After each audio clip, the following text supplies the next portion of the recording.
Hello, everyone. I'm Andrea Loudon. I'm a holistic nutritionist and health coach in the Toronto area, and I'm here today to talk to you about self care.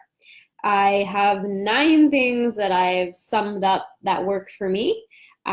So let's just hop right into the very first one, which is sleep. I know I've talked about sleep a bunch of times on my Facebook Lives, but getting to bed at a decent time, and when I say decent, I mean 10, 11 would be great. And then waking up, anywhere between 6:30, 7, that would be ideal.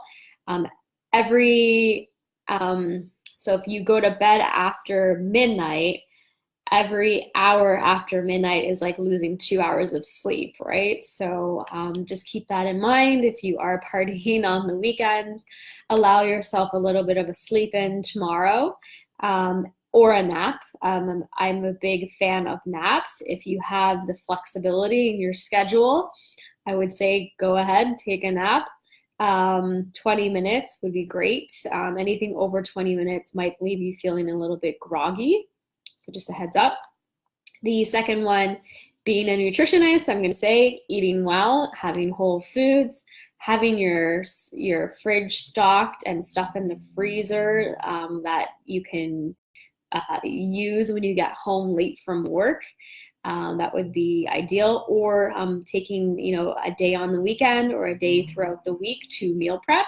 That would be ideal for somebody who's busy. Maybe you're a single mom, or your spouse is on shift work, or you work different days. Whatever it is, just having food in the fridge prepped and ready to go would be ideal.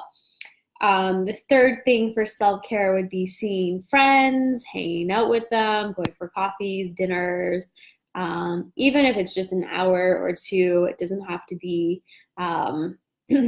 a very long time, but making sure you're putting in the effort to see your friends and family members. Number 4, I have seen healers. And when I say healers, it could be very woo. So I mean like Reiki people, energy healers. Been hearing a lot about energy healers lately, and maybe it's just within my own realm. So my reticular activating system is narrowing in on that. But when I say a healer, I consider a naturopath a healer. And it could be a nutritionist, a health coach, a homeopath, yoga instructor, whatever it is that you define healing as.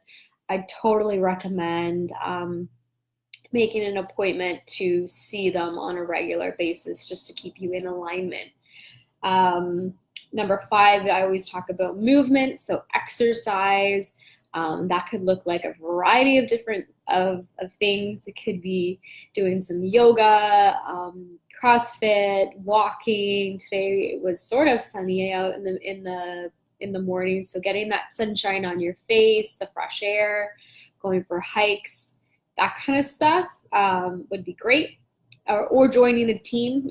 Team sports are also great. Number 6 is not overloading your schedule and finding time. I'm calling it alone time. If you're not an introvert, then you probably might find this hard being alone. But I really do think that it's important for us to be alone.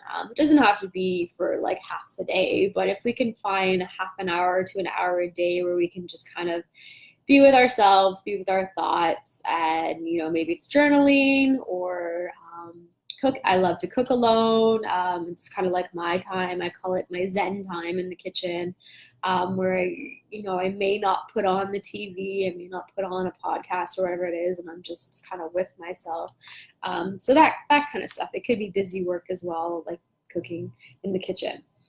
Number 7 is traveling, and I mean, it doesn't have to be a crazy vacation where you're taking.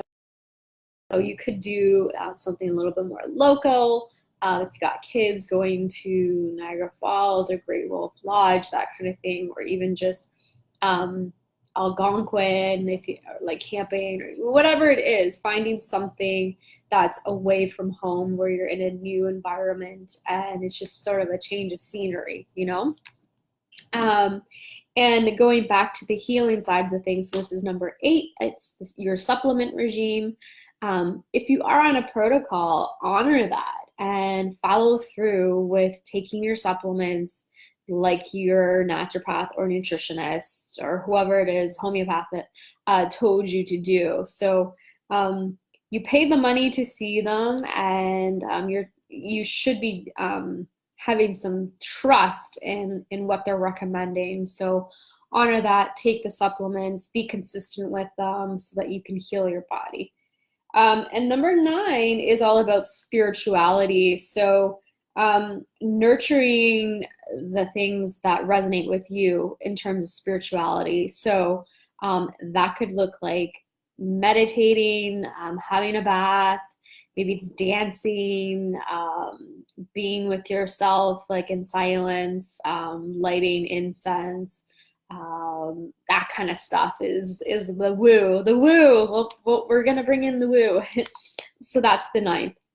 So I'm just gonna quickly recap. So it's sleeping in, eating well, seeing your friends and family, seeing healers, exercising, not overloading your schedule, travel, keeping on your saying on keeping on your supplement routine. There we go. And nurturing your spirituality. All right, I hope you're having a great Saturday evening, and I'll see you tomorrow. Thanks for joining. Take care. Bye.